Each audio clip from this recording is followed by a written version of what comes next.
Muy buenos días, que el Señor te bendiga. Gracias por estar ya conectado con tu tiempo con Dios. Y recuerda que el tiempo con Dios es vida viva. Estamos estudiando la carta a los Gálatas y hoy vamos a estar enfocados en el capítulo 2 de los versículos 11 al 21. Y el título es La justicia por la fe. Yo le puse por título ¿Somos o no somos? Gálatas es una de las cartas que Pablo escribió a la iglesia de Galacia. En ella el apóstol se dirige a los creyentes de esa región para exhortarles que no se aparten del verdadero evangelio. Y también les dijo que si aún un ángel del cielo trajera un evangelio diferente, este sea considerado anatema. Y en este capítulo 2, Pablo hace un llamado a la honestidad y narra un episodio. Llamemos una confrontación cara a cara. Y esto pasó entre Pablo y Pedro. Y quedó escrita tal y como pasaron las cosas para que veamos que todavía se siguen dando este tipo de situaciones. Que muchas veces es necesario confrontar cara a cara a las personas que de alguna manera quieren añadir o imponer ciertas cosas que no están establecidas en la palabra de Dios. Así que vamos a ver lo que dice la palabra. Dice que cuando Pedro vino a Antioquía, dice que Pedro le resistió. Y resistir significa defenderse de un ataque, oponerse o reaccionar en contra de. ¿Y qué hizo el apóstol Pedro que el apóstol Pablo le resistiera cara a cara? Pues fue la conducta hipócrita del apóstol Pedro. Pues este se relacionaba tanto como con gentiles como con judíos, y eso estaba bien, porque Dios nos ha llamado a la convivencia, a la unidad. El detalle es, hablando coloquialmente, podríamos decir que Pedro estaba comportándose como una persona que sigue la corriente. O no sabemos si era impulsado, porque más adelante dice que por miedo o por temor de los que habían venido de Jerusalén, él se comportó de la manera que a continuación nosotros vamos a ver. Cuando Pedro estaba con los gentiles, apuntaba que la salvación era por gracia y que ellos estaban bien. Recuerde usted que Pedro ya había tenido una experiencia cuando Dios le dijo que fuera a la casa de Cornelio. Era un gentil. Y cuando llegó a la casa de Cornelio, siendo que Pedro se oponía, pero Dios le hizo bajar unos lienzos del cielo donde venían animales impuros. El Señor le dijo, mata y come. Y él dijo, Señor, jamás he comido cosa inmunda. Y el Señor le dijo, no llames inmundo lo que yo ya limpié. Refiriéndose que los gentiles también iban a ser justificados, iban a alcanzar la salvación y que Dios de alguna manera los iba a limpiar mediante el sacrificio de nuestro Señor Jesucristo. Todos, dice que en la casa de Cornelio recibieron a Jesús como su Salvador y el Espíritu se derramó sobre los gentiles y empezaron a hablar nuevas lenguas y fueron bautizados. Y entonces Pedro entendió que Dios no hace acepción de personas. Pero Pablo se dio cuenta que cuando vinieron los de Jerusalén, algunos hermanos de parte de Jacobo, Pedro se levanta de entre los gentiles y se aparta de ellos porque tenía miedo de los de la circuncisión. Estos eran los judaizantes, aquellos que decían, ¿quieres ser salvo? Necesitas la circuncisión, necesitas cumplir con la ley. Era como una combinación entre la gracia y la ley. Les costaba trabajo entender que la salvación es por gracia, es un regalo que costó la sangre de Jesús. Costó su muerte por nuestros pecados.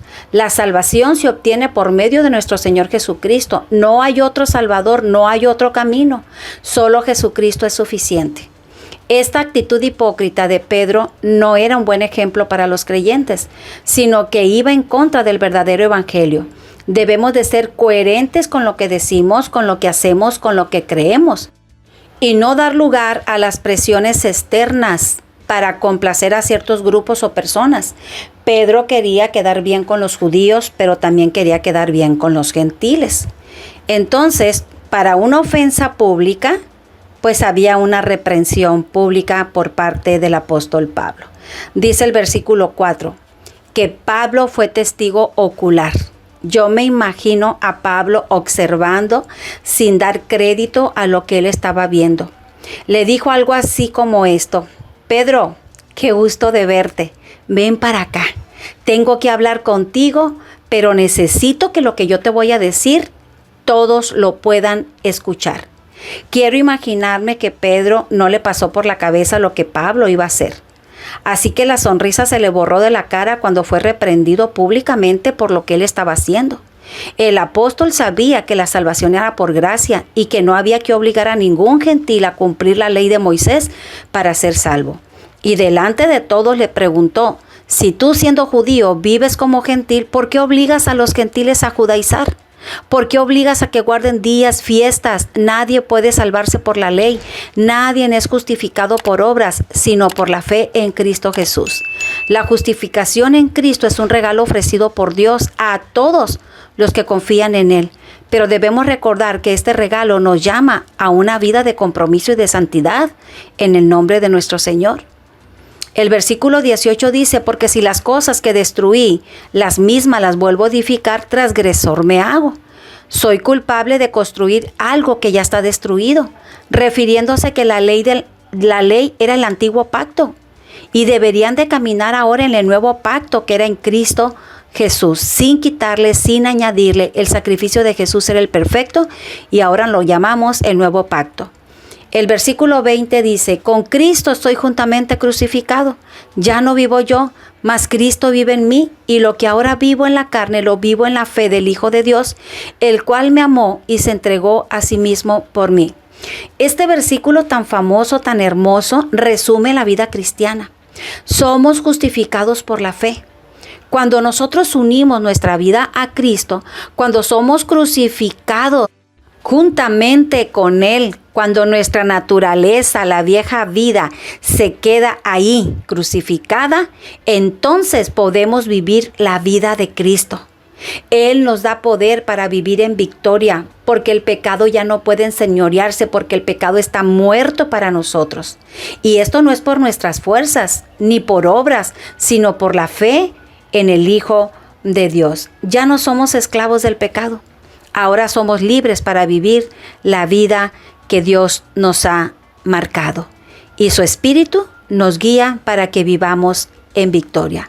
¿Cómo estamos viviendo el Evangelio? ¿Cómo estamos viviendo la vida en Cristo?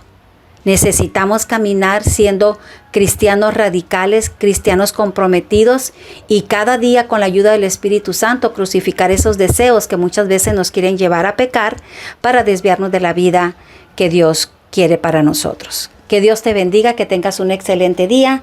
Nos vemos el día de mañana. Gracias por escucharnos. Nos vemos el día de mañana. Y recuerda que no hay mejor tiempo que tu tiempo con Dios. Dios te bendiga.